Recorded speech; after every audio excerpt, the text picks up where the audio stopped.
Penegakan hukum.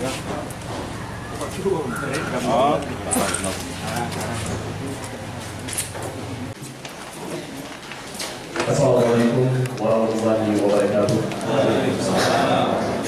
Yang sama-sama kita hormati Bapak Wakil Bupati Presiden, Bapak Kepala Bagian Hukum Sedekah Nasional, Bapak-bapak para narasumber, kemudian penghormatan kami kepada Bapak Ibu para peserta sosialisasi. Dengan mengucapkan Bismillahirrahmanirrahim, acara pembukaan sosialisasi peraturan perundang-undangan bagi aparatur kampung Sadar Hukum Kabupaten Aceh Tengah hari ini 9 November 2015 dimulai. Selanjutnya, laporan panitia pelaksana oleh Kepala Bagian Hukum Sedekah Aceh Tengah kepada Bapak Mursi M. Saleh SHMM diisikan.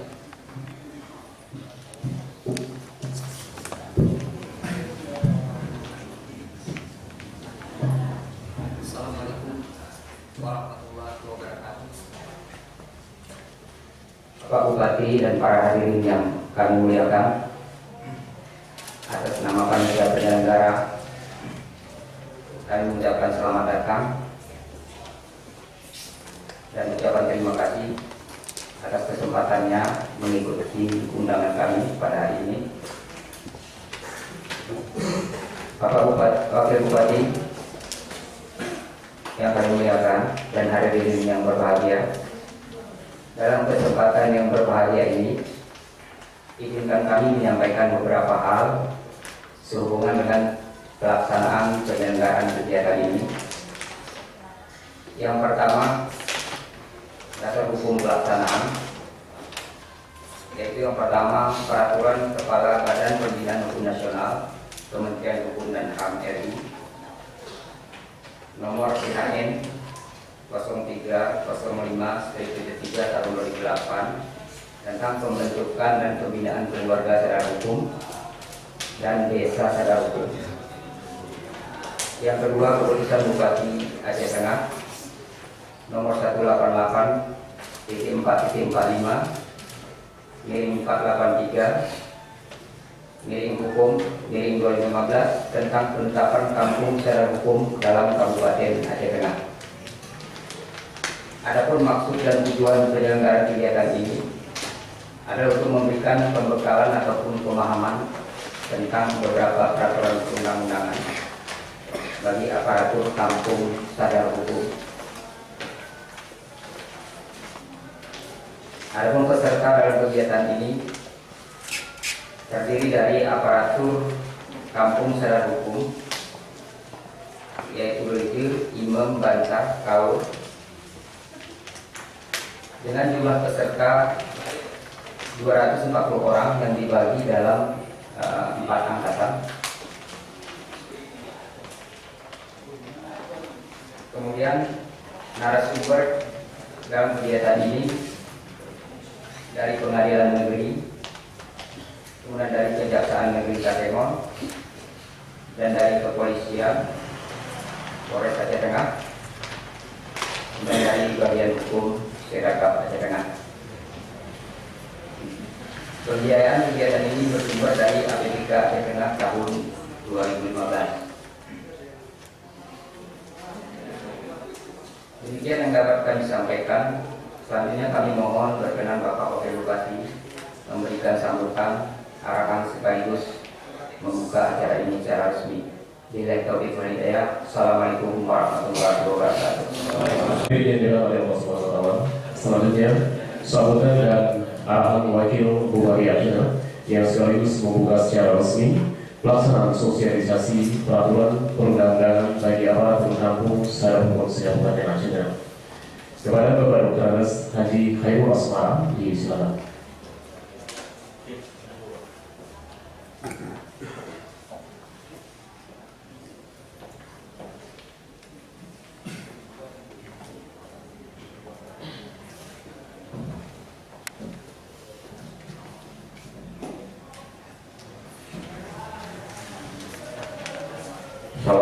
Assalamualaikum warahmatullahi wabarakatuh. Sebagaimana dilaporkan Ketua Panitia kegiatan sosialisasi pada hari ini merupakan upaya pemahaman dan pemberian pemahaman mengenai peraturan perundang-undangan bagi aparatur kampung sadar hukum. Kegiatan ini dikhususkan bagi aparatur sadar hukum dengan harapan dapat menjadi contoh bagi aparatur kampung yang lain. Yang sebagaimana kita ketahui bahwa hukum semakin hari harus kita tempatkan karena kehidupan manusia, kehidupan di dalam hal ekonomi, politik, ideologi dan sebagainya ini harus diawasi sehingga tidak terlalu jauh, dan inilah gunanya hukum untuk hal-hal yang berkaitan dengan ketentraman, ketertiban, kedamaian daripada masyarakat. Sehingga hukum menjadi penting dalam kehidupan kita. Apalagi pada saat ini yang sedang menjadi perhatian serius adalah menyangkut dengan kanun tentang hubungan campur yang hampir setiap bulan adalah kita bersama-sama. Oleh sebab itu, pada saat yang berbahagia ini, untuk bapak-bapak dari review dari Bangka dan tahun di dalam pemberian materi yang diberikan oleh para narasumber, saya kira perlu kita diskusikan sehingga kita tidak terperangkap ke dalam suatu atmosfer yang kadang-kadang menjadi kita kaku. Sebenarnya hukum ini tidak kaku, yang penting kita tetap berjalan di dalam aturan hukum. Bapak-bapak dan ibu-ibu bisa melihat bagaimana dinamika daripada kehidupan kita, yang kehidupan masyarakat kita kadang-kadang dengan berbagai kesibukan ini saling berbenturan. Supaya jangan saling berbenturan ini, maka dilakukanlah berbagai upaya hukum sehingga kita akan hidup menjadi tertib. Sekiranya filosofinya seperti itu. Jadi oleh sebab itu ada sosialisasi pada saat ini yang didasarkan kepada penetapan kampung sadar hukum itu sendiri, didasar pada peraturan Kepala Badan Pembinaan Hukum Nasional Kementerian Hukum dan Hak Asasi Manusia nomor 03/05/03 tahun 2008 tentang pembentukan dan pembinaan keluarga sadar hukum dan desa sadar hukum. Kemudian ditindaklanjuti dengan surat Kepala Kantor Wilayah Hukum dan Hak Asasi Manusia Republik Indonesia Kantor Wilayah Aceh dengan menetapkan kampung sadar hukum setiap tahunnya.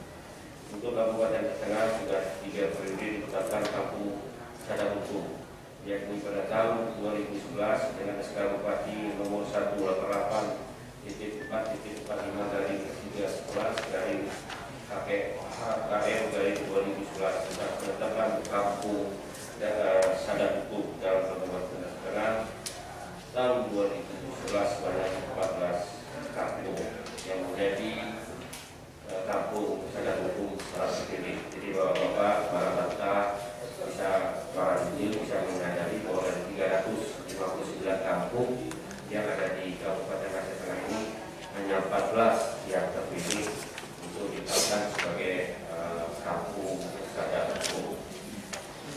Kemudian keputusan Gubernur dengan nomor 18/453/2011 menetapkan 14 kampung tersebut sebagai kampung kelurahan sadar hukum. Setelah kita usul bahwa ini menjadi keputusan Gubernur itu dengan diperkuat kembali dengan keputusan Menteri Hukum dan Hak Asasi Manusia. Dan bapak-bapak juga telah mendapat penghargaan bahwa Sasana Desa tahun 2012 sudah mendapat penghargaan dari Kementerian Hukum dan Hak Asasi Manusia. Ke-14 studi kampung sadar hukum ini telah mendapat penghargaan ini diberikan langsung di anjungan pemerintah. Jadi ini juga satu penghargaan kepada bapak-bapak dalam melaksanakan kampung yang sadar hukum. Jadi demikian juga untuk tahun 2014 adalah sejumlah 16 desa yang menjadi pada tahun 2015 tahun ini kembali ditetapkan 14 kampung badan hukum. Ini mungkin yang baru saja yang untuk sosialisasi kami.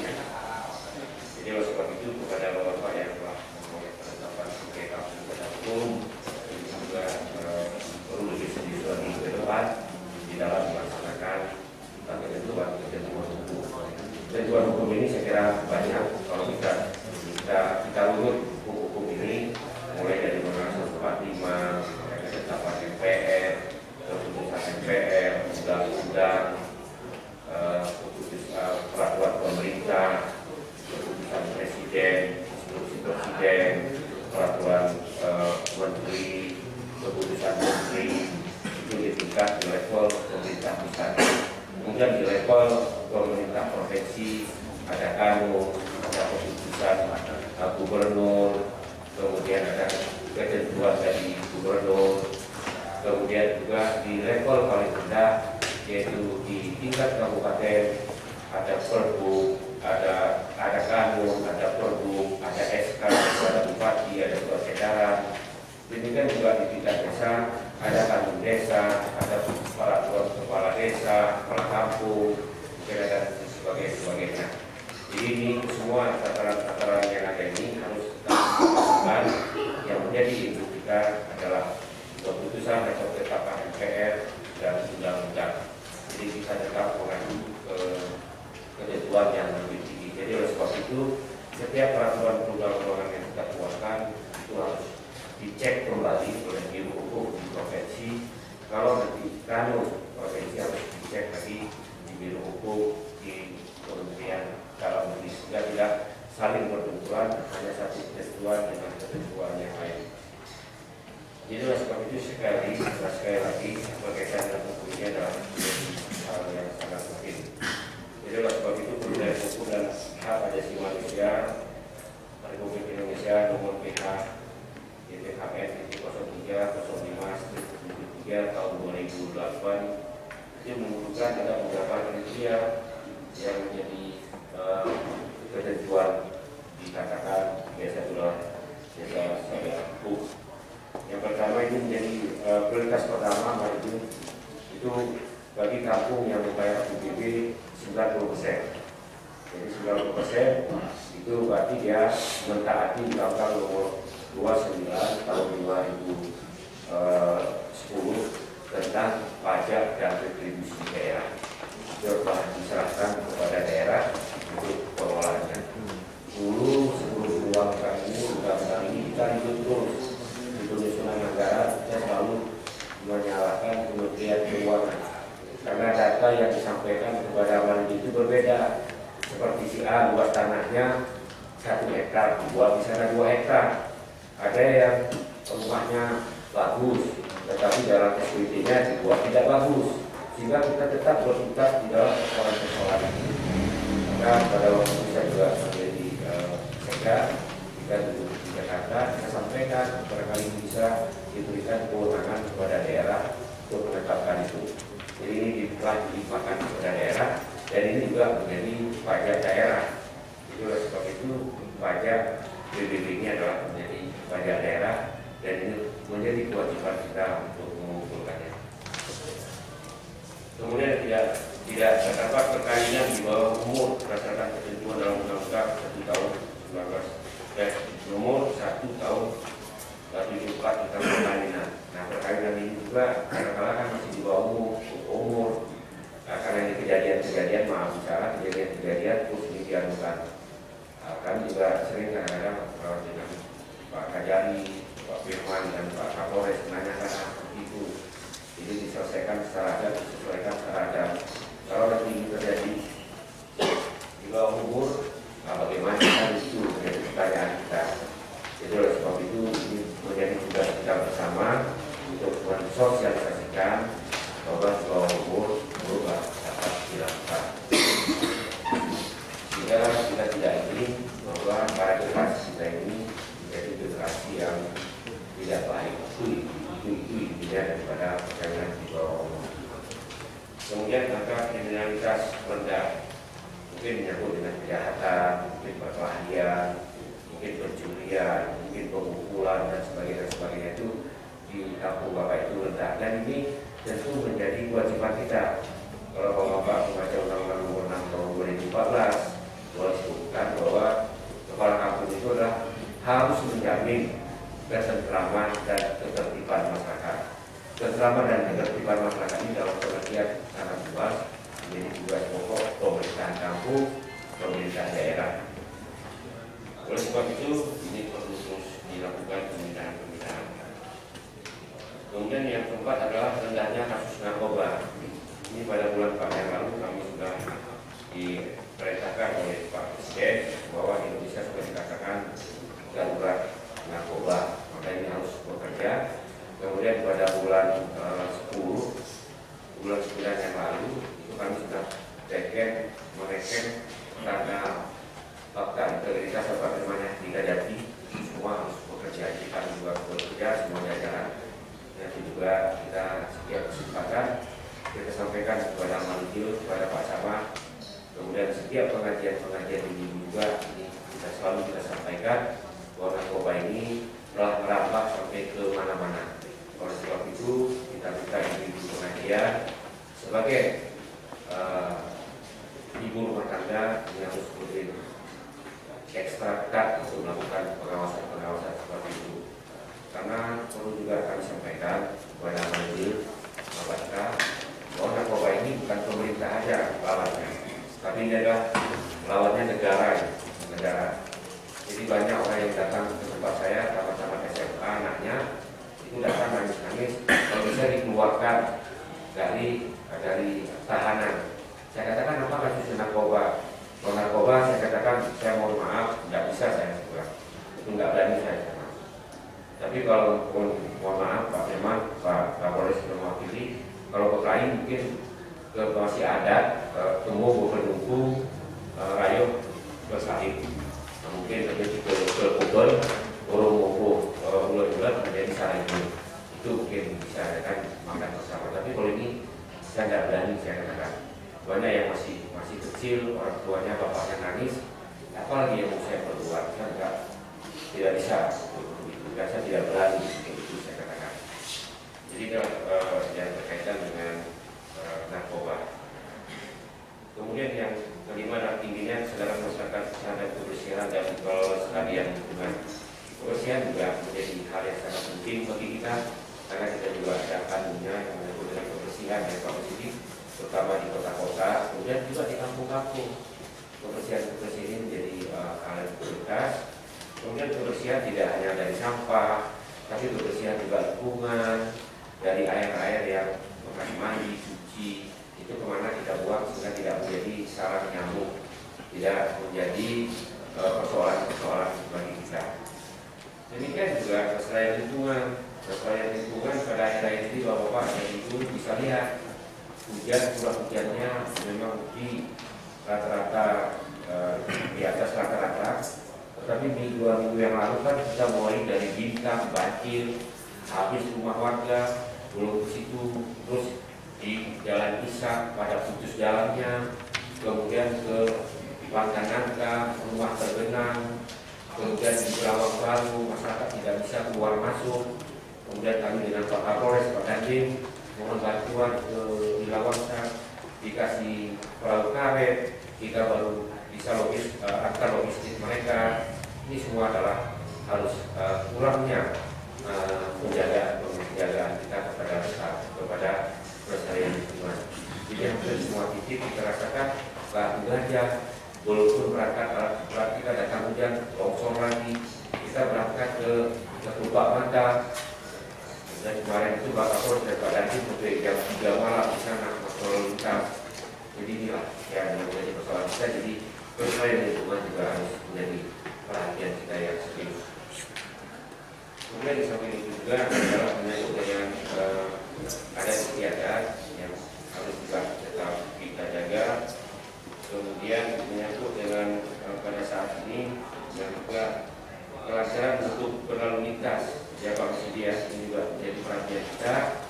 Jangan nanti kalau bapak-bapak rujuk, Pak Bantang, Pak Kaur, kalau bapak polisi kita itu periksa, bukan maksudnya mau mencari-cari kesalahan. Bapak mungkin bisa lihat deteksi tentang surat war, pencurian kendaraan. Kemudian juga kadang-kadang anak-anak kita ini ngebut sana ngebut kemari. Apalagi juga di jalan Insan beberapa waktu yang lalu ngebut Pak mungkin atau tabrak meninggal. Dan akhirnya kecewakan orang tua. Jadi oleh sebab itu tidak ada sedikit pun saya kira niat dari Bapak Kapolres dan jajarannya di Lantas itu untuk mencari-cari persoalan saya tidak. Itu adalah untuk menertibkan sebenarnya ruginya kepada kita. Jadi oleh sebab itu ini harus menjadi perhatian kita ya. Kemudian Bapak dan Ibu yang saya hormati, materi yang disampaikan dalam kegiatan ini yakni Undang-Undang Nomor 35 tentang narkotika, Undang-Undang Nomor 23 tahun tentang perlindungan anak, Undang-Undang Nomor 22 tahun 2009 dan tentang lalu lintas angkutan jalan raya sebagaimana yang telah kami sampaikan. Kemudian menyangkut Undang-Undang Nomor 23 ini tentang perlindungan anak ini juga menjadi perhatian kita sangat serius. Itu di mana-mana kita lihat terjadi penelantaran terhadap anak-anak. Maka lihat disarankan oleh Pak Kapolres waktu itu ada spanduk di sana, demi karena anak bangsa kita harus melindungi anak dan demi karena bangsa. Itu ide beliau yang kita buat balik di sana. Insya Allah nanti akan kita buat juga di mana-mana. Karena hal ini menjadi sangat penting karena anak tidak SD, SMP yang seharusnya belum bisa ke kebun itu sudah kita paksakan untuk bekerja di kebun. Kalau dulu sekian tahun yang lalu memang seperti itu, tapi sekarang ini menjadi perhatian sangat serius. Mana-mana kita lihat ada pembunuhan, ada anak dalam kampus, ada di Bali segala macam, ada penyiksaan, banyak hal. Jadi juga menjadi perhatian kita yang serius. Kemudian juga kami kira semua hal yang berkaitan dengan kehidupan kita ini nanti adalah sangat relevan untuk upaya meningkatkan kesadaran hukum. Bapak dan Ibu, hadirin hadirat yang kami banggakan, demikianlah halnya dengan kehadiran para narasumber dari kegiatan ini dari yang sampaikan tadi dari Bapak Polres, dari pengadilan dan kejaksaan tinggi dan kejaksaan negeri, kepala bagian hukum. Jadi saya kira menambah wawasan dan pengetahuan kita bagi segenap peserta pelaksana pemerintahan. Dan kepada para peserta, para di kampung yang sadar hukum, beserta perangkat pemerintah kampung, besar harapan kami untuk mengikuti acara ini dengan sungguh-sungguh dengan harapan menambah wawasan dan ilmu pengetahuan para perangkat kampung, sadar hukum, serta mampu mentransfer teknologi kepada masyarakat binanya. Demikianlah beberapa harapan dan catatan dalam kesempatan kali ini. Semoga Allah Subhanahu wa Ta'ala memberi setiap langkah kita untuk melakukan yang terbaik, khususnya bagi Kabupaten Aceh Tengah. Dan akhirnya diawali dengan ucapan Bismillahirrahmanirrahim. Sosialisasi peraturan perundang-undangan bagi perangkat Kampung Sadar Hukum Kabupaten Tengah tahun 2015 kami nyatakan dibuka. Terima kasih. Assalamualaikum warahmatullahi wabarakatuh. Bapak Ibu hadirin sekalian yang berbahagia, dengan berakhirnya pembacaan doa tadi, maka berakhirlah seluruh rangkaian acara pembukaan sosialisasi peraturan perundang-undangan bagi aparatur kampung Sadar Hukum se-Kabupaten Aceh Tengah. Atas nama kita semuanya, kami mengucapkan ribuan terima kasih. Kemudian mohon maaf atas segala kekurangan. Kami akhiri dengan mengucapkan billahi taufiq wal hidayah. Assalamualaikum warahmatullahi wabarakatuh.